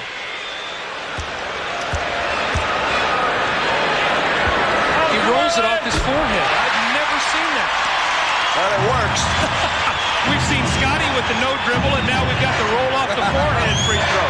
The Bulls in an 8-0 run. Up by 1. 21 seconds on the game clock. Ducking inside as Campbell, and Walker has committed the foul. That's 4 on Darrell.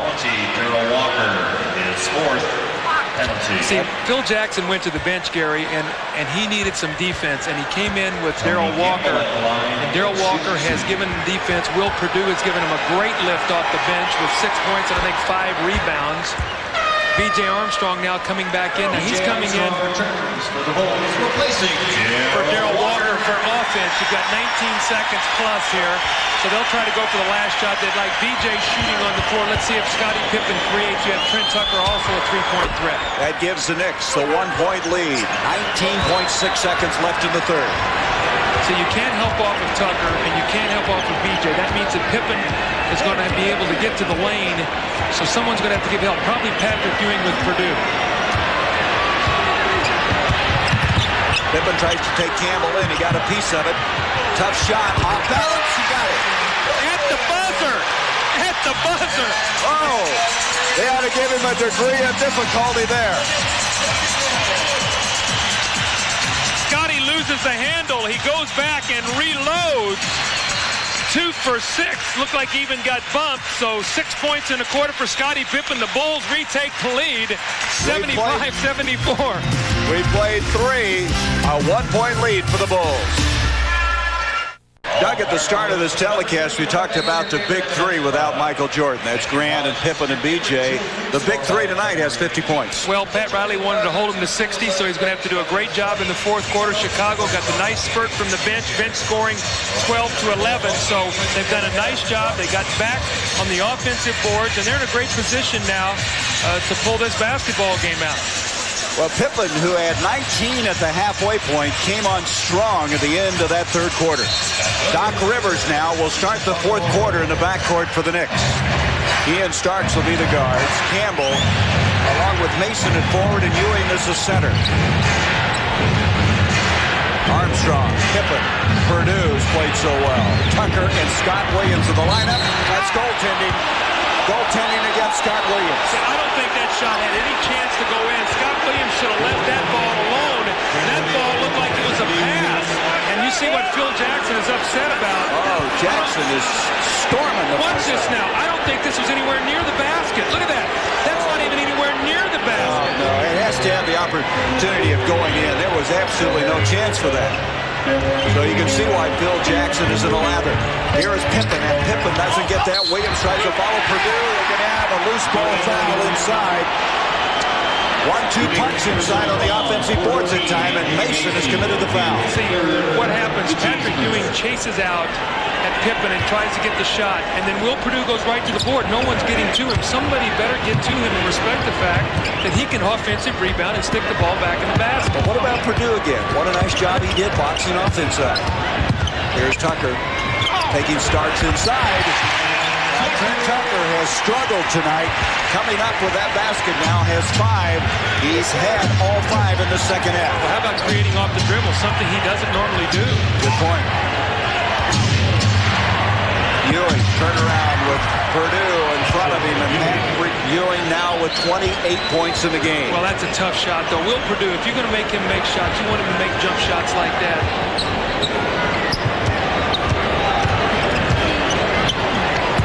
Armstrong goes baseline. Doc Rivers jumped up in front of him. Pippen with the offensive board. They'll reset it. Well, Chicago very active tonight. Sometimes you respond in a way that you never dream when your big guy is not in there. Michael Jordan, the effort has certainly been there tonight. And this is the guy that got it started. Pippen to Perdue. Ewing partially blocked it. Perdue thought there should have been a foul, and here they come back on the steal by Tucker.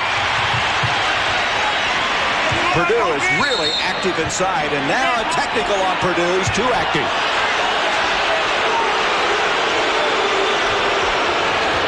I tell you what, though, you know what? You don't mind that as a coach. Your big guy get upset a little bit. You got some fire in your belly. Now, I don't see Phil is coming here to finding out what's going on. But Will Perdue's giving him a great lift. He thought he got fouled, and he said something. Cost him a point, but in the scheme of things, you like your big guys excited, Gary. I mean, you get them in there playing around the basket and things like that. They can change the whole game. Starks hits the technical.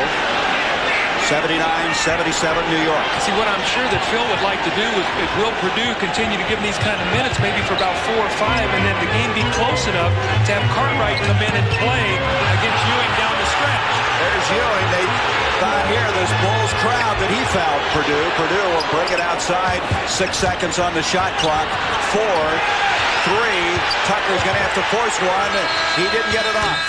Now, see, this is an important possession for New York right now. If they score, they go up 4. You get a 2-possession game. And I'll tell you what they're going to run right now. They're going to run a screen and roll with Patrick Ewing in the corner, coming off for the jump shot. So keep your eye on this.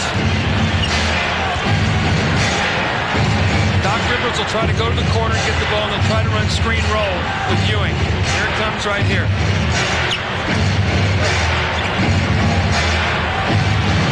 Ewing takes it inside, leans in, ran into a lot of traffic. It'll be the Bulls basketball. Chicago disrupted that whole play with their overplay defense.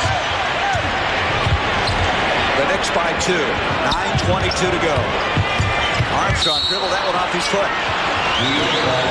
So with 9:18 to go in the fourth quarter, the 266 consecutive sellout at Chicago Stadium. I'm Gary Bender along with Doug Collins.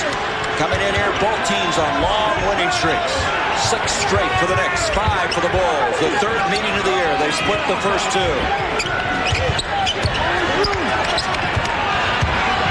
Rivers, Holloway, and Tucker on him. Rivers, wow. Especially after shooting an air ball earlier. That's confidence. Campbell reaches in, and Campbell has done a pretty good job of tracking Pippen. See, Tony Campbell, I think we talked about this earlier, did a great job last week against Glenn Rice in 2 ball games back-to-back. He has the quickness and the size to bother Scottie Pippen, and he's doing that. He's really getting up and making him work. Extending that defense. Chicago's asked for a timeout. 4-point lead for New York. Chicago's only shooting 39%, but they're getting away with it. Well, here's how they're doing it, Gary. See that 19 offensive rebounds? What that means, that gives you more attempts. Chicago has 70 attempts to New York, only 61, so 9 more shot attempts. So what they've done is they've been able to shoot 39%. They've gotten 17 points off the offensive boards, and they've gotten to the free throw line. So their offensive rebounding has carried them in other phases, and where their shooting has let down, it's kept them in a chance to win this ballgame. Down only 4 with the ball, and about 8:46 remaining. And that was your Dutch boy in the paint as we showed that little insight on the game, as we now have 8:46 left to go. Campbell still continuing to get problems to Pippen, and there's the foul on Tucker on the steal by Starks. All right, an interesting lineup now, Gary, for New York in the game. Patrick Ewing's taking a little bit of a rest, so you really don't have a center in the game. Who is Will Perdue going to play? Probably he'll play Oakley because Oakley's not the offensive threat. Mason now will be played by Scott Williams, Campbell on Pippen. So look for them to go to Mason against Scott Williams or Starks coming off screens. Both teams now with one team foul as Rivers a little out of control, lost his footing, and Tucker comes up with it. Doc Rivers is having a tough ball game tonight. He made one shot, but really he has not played well. Will Perdue's got a mismatch. Doc Rivers is playing him, and they did not throw him the ball. Yeah, they didn't spot it, and Perdue wanted the ball because he is playing with that confidence right now. 8 seconds on the shot clock. Tucker taking it to the hole. Perdue is there again. He is hurt. He got hit in the face after he slammed dunk. Well, they ought to take a foul. They ought to take a foul here so they can get somebody in the game. They have only one team foul, and now Rivers goes down. He hurt his ankle. He landed on Trent Tucker, and Rivers is down at the midcourt. You know, that's what happens when you're having a tough night. Doc Rivers has been in the wrong place all night long. Here goes Will Perdue again. Offensive rebounding. Keeping the ball high and boom. He was slapped in the face by Rivers. Right there is a slap in the face. What is that, 8 points off the bench for Perdue? Boy, he's done the job. Will Perdue, 8 points and 5 rebounds. I think four of them are on the offensive boards, I think. They jump out on Starks. Starks takes it inside, and he is fouled as he tries to duck in. Bodies everywhere. It's going to be a one-shot play. It's going to be on the pass. See, now Charles Smith is in the game, and I tell you why he's in the ball game. He's in the ball game for offense. He's going to come in for Tony Campbell, so they're going to have to go to Charles Smith offensively now while Ewing is sitting down. Let's see if they go to that matchup. Third team foul against Chicago. Charles on Armstrong, his first. Charles Smith, Scott Williams. Let's see if they try to go to Charles Smith in the low post.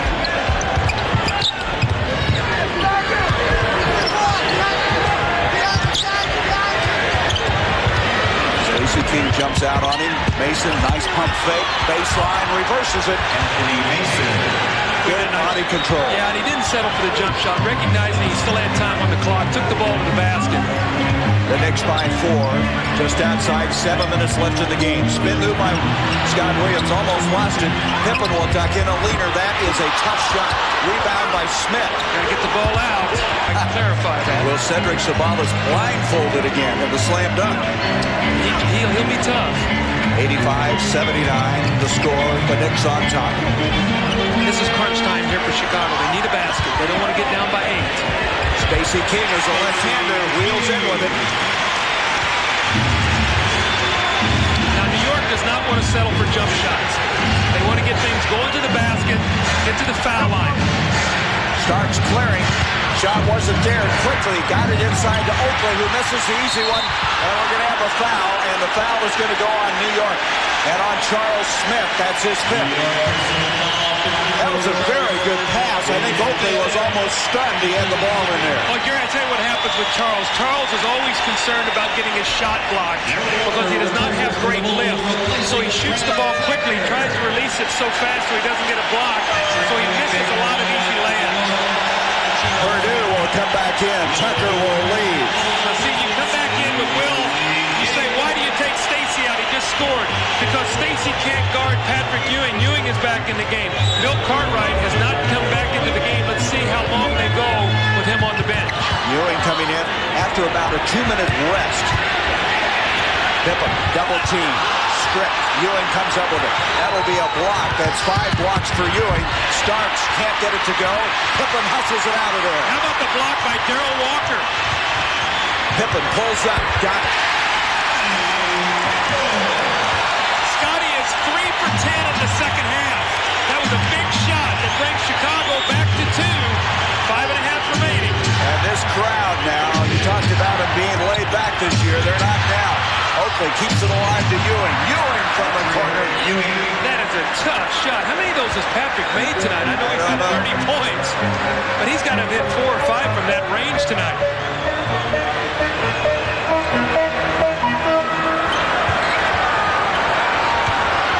10 seconds on the shot clock. See, Pippen's the only one that can create with this group that's on the floor right now. That's going to be a foul. That'll be the third on New York. But they need to play everyone else soft. Play Scotty a little bit softer because he's the guy that can create and get shots for people as the shot clock is winding down. 4 fouls now on Mason as he could not keep Pippen from ducking inside. He's trying to stay with Scottie Pippen. That's a tough chore as you go down the stretch here. 5 minutes to go. Pippen ducks it. Oh, what a collision he had with Oakley. They're going to call another foul on Mason. They're going to say that he pushed Pippen and forced him to walk. So all of a sudden, Gary, that one foul has gone to 4 team fouls. The next one, the Knicks will be over the limit and Chicago will be shooting. And Mason with 2 in a hurry, 5 for the game.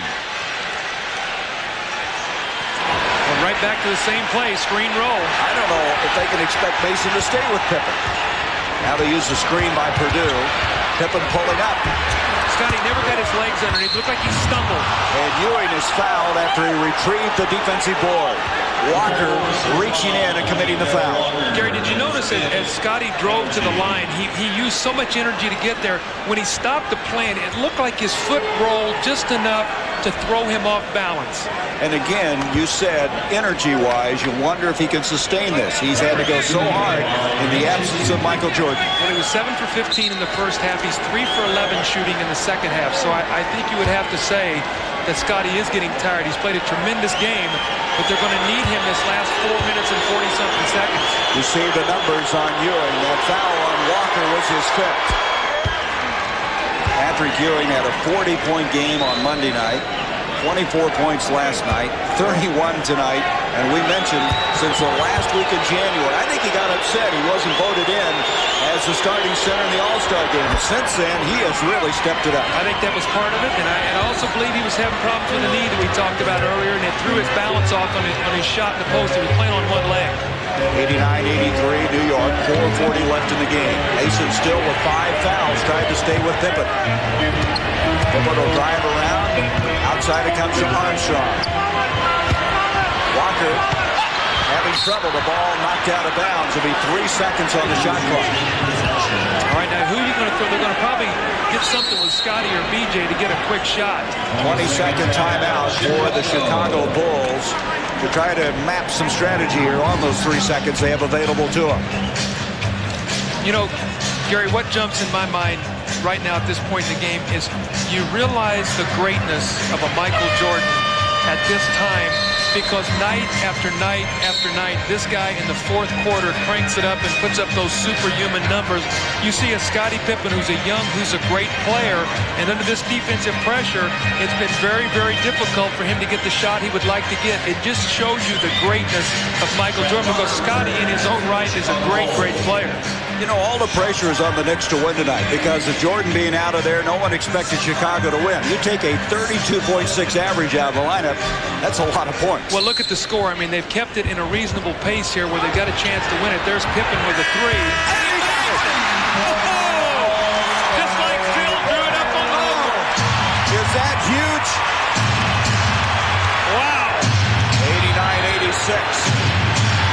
Into Ewing, backing in on Purdue, and doesn't get it. Follow tip by Oakley. Nice follow-up by Oakley inside. Well, you've got to double-team Ewing with Purdue in the game, and what that's going to do is that's going to open up offensive boards. So when Ewing misses, Oakley's there to tip it in.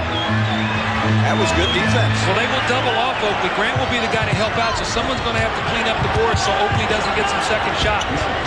Armstrong trying to shake loose, ducks in as he has above him Oakley. It'll be off of New York. There's 7 seconds on the shot clock as they'll trigger it. 3:44 left in the game. Well, Scottie Pippen has stepped forward tonight, and we're going to have a timeout, Chicago. So the Bulls with 3:44 take a break in the action. Bill Jackson's team without MJ trying somehow to keep this winning streak going. What about Ewing, Doug Collins? 32 points, 14 rebounds, and 6 blocks. Well, obviously he's been the difference in this game, but also we need to talk about B.J. Armstrong. Had a big first half, 12 points. He has not scored in the second half. Pippen had to rush that one a little bit. Rebound by Mason. Mason kicks it out now to Doc Rivers. Rivers playing the crunch time here for Pat Riley. Remember I talked about he's the fourth quarter guy. That's the reason they picked him up, for his savvy and his experience in the fourth quarter. Watch Starks coming off the screen to the top. 7 seconds on the shot clock, and Starks deadless after being so cold. Missing his first 5 shots. Now has 19 points for the game. 93-86. Horace Grant kicks it out to Armstrong. This is New York's biggest lead of the game. Pippen. Boy, Scotty's working so hard for everything. 1, 2, 3 guys running at him all the time. People leaning on him. Well, he's going to give that to Trent Tucker, I guess. Both he and Purdue were there. Well, Trent Tucker is the older veteran guy, so they're going to give it to him. 7 points for Trent. And Will's got plenty more years to score some more points. Trent's days are numbered. Ewing kicks it out. Good ball movement. 7 seconds on the shot clock. Ewing turnaround jumper. Rebound cleared by Pippen. 2.5 minutes left.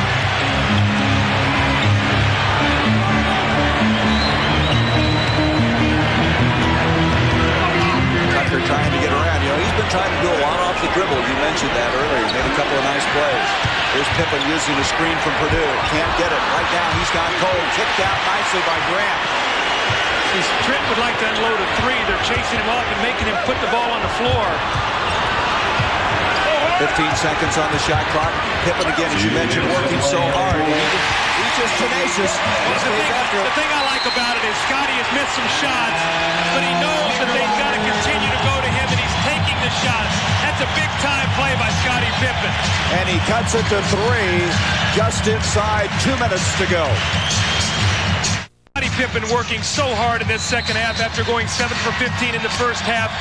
5 of 16 here in the second half with a tremendous shot to pull the Bulls within 3. And the big 3 that we talked about tonight, Pippen, Grant, and Armstrong. Pat Riley wanted to keep them below 60 points. Right now they have 57 and they're down 3. Well, Pippen had 30 points in the last game, 32 tonight. That's a season high. I think you can take a pretty good chance that either John Starks or Patrick Ewing will take this shot.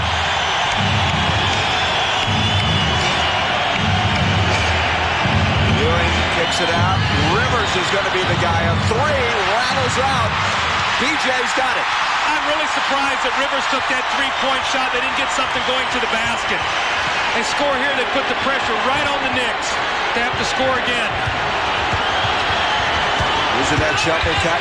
BJ puts it up. Followed by Grant. Followed by Purdue. Ewing rips it down. He is fouled. Boy, Will Purdue made a great effort on the offensive board. He was so close to getting a tremendous tip. BJ now still scoreless in the second half. 0 for 4. Horace Grant with the effort. Will Purdue with another effort. And there is the foul. And Patrick Ewing will shoot 2 free throws. Here's the effort by Will Purdue. The first one he almost got to go in. You see Patrick Ewing with a foul. They need both of these free throws. Well, they say the Knicks team is Patrick Ewing's team, and he's been carrying them tonight. I was really surprised at the one possession that Doc Rivers shot the quick 3-point shot. They had more time, Gary, and he's got the bad shoulder, and his 3-point range I don't think is quite what it used to be. That bumps it up to a 4-point lead now as Trent Tucker will come back in. It's an offensive-defensive substitution. Walker, the defender, leaves. Tucker, the 3-point threat, coming back in.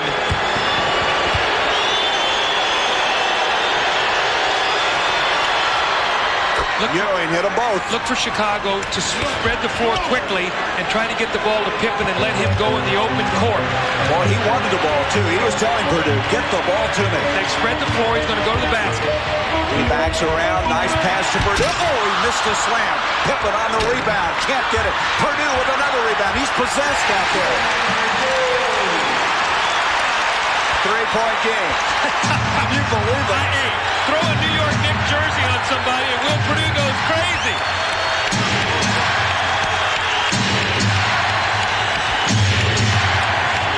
You see the time left. 9 seconds seconds on the shot clock. Ewing splits the defenders, follows inside as Oakley. It'll count, and he's fouled. What did I say a while ago, Gary? You've got a double team. Who are they going to leave? Horace Grant is going to come over and be the double guy to help Purdue, and no one blocks out Oakley. Will Purdue, here comes the help, Horace Grant, and look what Oakley does. The great rebound and the finish. So that's the best of Charles Oakley right there, that possession right there. He just camps in there, and he takes his spot. Chance for three-point play. Purdue with his third foul. He got the three-point play. We're going to have a timeout called now by Chicago. They have one full timeout remaining. The Knicks with two full timeouts. 98-92. 49.2 seconds to go. 98-92, the Knicks. You see the time remaining. Don't forget, stay with us. Game 2 coming up immediately after this. The 76ers and the Nuggets from Mile High City in Denver, Colorado. Scottie Pippen with 32 points. Ewing with 33. They have been the guys to step forward tonight. They've played sensational basketball. I think it's been much tougher for Scottie Pippen because New York has been able to run 4 different people at him tonight. Still plenty of time left in the game. Remember, Gary, first place in the Eastern Conference riding on this ball game. If New York can hold on and win, they move percentage points ahead. But more importantly, in the loss column, Chicago would have 16 losses. New York would have 15. And in a head-to-head matchup, if it would come down to the tiebreaker, this would put Chicago behind New York 2-1. And guess who they play each other in the last regular season game at Madison Square Garden? You see the Bulls record when they're under 100 points or 7-11. Right now it's 92. Does not look good. Cross court it goes. Tucker has it blocked. I'll tell you, the guy that's really stepped forward in the last couple of minutes is Oakley. He has been able to benefit from the double team on Ewing, but also done a job on the defensive end. Well, I got to talk to Charles. That might be his first shot block of the season. That was a shovel shot he got from the shoulder. Pippen looking for some help. And he threw it away. That's a game. Threw it away to Ewing. And that puts an exclamation point at the end of this game. He has 36. Outside shot will go. Pippen with a 3. A 5-point game and a foul by Pippen, stopping the clock with 31.9 seconds. Well, let's talk a little bit more about the Eastern Conference. You mentioned all of the head-to-head, the fact that they had a percentage point lead. They finished the regular season against each other. Michael Jordan will come back against Cleveland. Cleveland's still lurking there. They're 3.5 out at the start of the night. The schedule favors Chicago. The fact they have more home games and the fact that New York is starting to play better on the road, but they still have not established themselves as a great road team. They've been excellent at Madison Square Garden. Over the second half of the season, if they hope to stay ahead of Chicago, they're going to have to win on the road. Cleveland, on the other hand, is still a little bit of a notch below. I think they're at 19 losses right now. They're coming in to play Chicago here tomorrow night. So they're going to have a chance now to come in here after a tough effort and see if they can do what New York looks like they're going to be able to do here and come out and win. Well, the Bulls use their final timeout. 102-95, the Knicks. 9 seconds left here, and then we'll go to this one. The 76ers and Nuggets. The Knicks win this one. They'll go to 500 on the road at 11-11. On the other hand, the Chicago Bulls now will lose their 7th game at home. All of last year, they only lost 5. They were 36-5 last year, 31-10 on the road, 67-15 on the season. Many felt like they had a chance to win 70 games last year and just absolutely breeze through the season. You can see New York, if they hold on, they will break their losing streak here. Again, that's the regular season. They did win in the playoffs last year in Game 1. You know, quietly in this second half, B.J. Armstrong has not scored. He is 0 for 4 from the floor. He had 12 in the first half, and Horace Grant has only scored 4 points on 2 offensive rebounds. So 2 guys they needed to give them some points have not really been able to step up and help Scottie Pippen when he really needed the effort. But you talk about stepping up. The Knicks in the second half have shot 61% as Pippen doesn't get anything on that one. Chicago on the other end, 37%. Well, you know, fatigue had to be a part of it, Gary. They've made him work so hard. I mean, it's been a very gallant effort by Chicago to even stay into this ball game playing shorthanded. Will Purdue gave him a great lift, and this has to again send a message to Phil Jackson as we see Phil to remember Will Purdue in the playoffs if these two teams do meet, and what he gives this team against New York. He's been a big factor tonight. He gave them an emotional lift right when looked like New York was taking over the game. You know, you're talking about the schedule. The Knicks, not only they play 21 of their last 39 on the road, they've got a tough 4-game Western road swing coming up later this season. Well, aren't they in Orlando on Sunday? I mean, that's probably why Matt Gukas is in the studio tonight. He's probably scouting. Games in the O Arena against the Magic and Shaquille. Horace Grant with a 3. 104-98, 13.8 to go. They wanted to foul, but Starks is able to escape that. And Pippen then reaches around and commits the foul. That will be 5 on Scottie Pippen. I tell you, this Knicks team, you stop and think about it now. They've won 7 straight, 11 of their last 12. And it's a team that really struggled. Remember, they'd lost 7 of 12. They lost to the Houston Rockets. They held a lengthy players meeting, sat down, discussed things, and they played well since that time. They have not lost since Greg Anthony challenged Hakeem Olajuwon and he blocked the shot at the buzzer. And Houston was able to hold on and win that ball game by T. You see Rolando Blackman. We hope that his knee is nothing serious. We talked to Dr. John Heffron at halftime. He said it was really a bruise where he banged it after he fell, so no ligament damage. Charles Smith rolled his ankle, and Starks misses both free throws. Looks like Chicago can still get 100. Tucker couldn't keep it in play, and instead it goes to the guys in the blue jerseys, and that'll do it. 104-98. The Knicks picking up the victory. Our Budweiser player of the game should be no surprise at all. Patrick Ewing with 36 points, 15 rebounds, and 6 block shots. Made all the big plays, and the 2 misses that he made, Oakley were there to tip in. 2 big plays, 5 points, really when New York needed it, when Chicago was trying to make their push at the finish. This is the first of 2 coming up next. The 76ers against the Nuggets. Dan Issel's team playing host to Doug Moe, who returns where he coached for so many years with the Denver Nuggets. 104-98 for Doug Collins. I'm Gary Bender saying so long from Chicago Stadium in this big Eastern Conference battle. And the New York Knicks now lead this head-to-head series 2-1.